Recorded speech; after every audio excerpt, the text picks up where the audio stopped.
રાજ્યમાં પડેલા કમોસમી વરસાદથી ખેડૂતોને થયેલા નુકસાન માટે રાજ્ય સરકારે 10,000 કરોડનું રાહત પેકેજ જાહેર કર્યું છે। રાજ્યમાં કમોસમી વરસાદથી ખેડૂતોને હજારો કરોડનું નુકસાન થયું છે।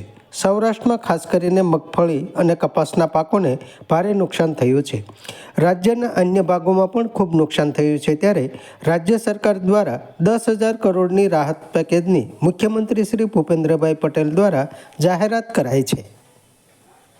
ગુજરાતમાં ગત 2 દાયકામાં ન થયો હોય એ પ્રકારનો અસાધારણ કમોસમી વરસાદ આ વર્ષે થતાં રાજ્યના વિવિધ જિલ્લાના ખેડૂતોના પાકોને મોટું નુકસાન થયું છે।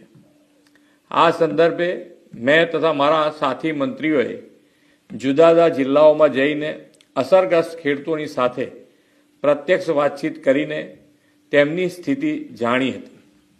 કુદરતી આપત્તિની આ ઘડીમાં ધરતીપુત્રોની વ્યથાને સમજીને રાજ્ય સરકાર પૂરી સંવેદનાથી તેમની પડખે ઊભી છે।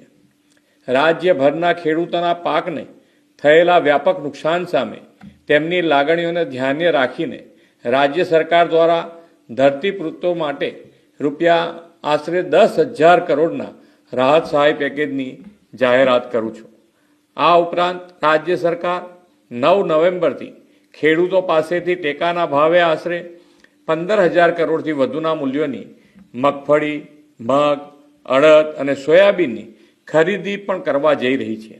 અન્નદાતાઓની આર્થિક સુખાકારીની ચિંતા પોતાના માથે લઈને રાજ્ય સરકાર તેમની સહાયતા માટે હંમેશા પ્રતિબદ્ધ હતી, છે અને રહેશે તેવો વિશ્વાસ આપું છું। સમાજ માટે, સત્ય માટે, સત્યપૂર્ણ સમાચાર પ્રસારણ આપના મોબાઈલ પર તરત જ લાઈક કરો, શેર કરો અને સબસ્ક્રાઈબ પણ કરો। અને હા, ઘંટડી વગાડવાનું ન ભૂલશો। આભાર।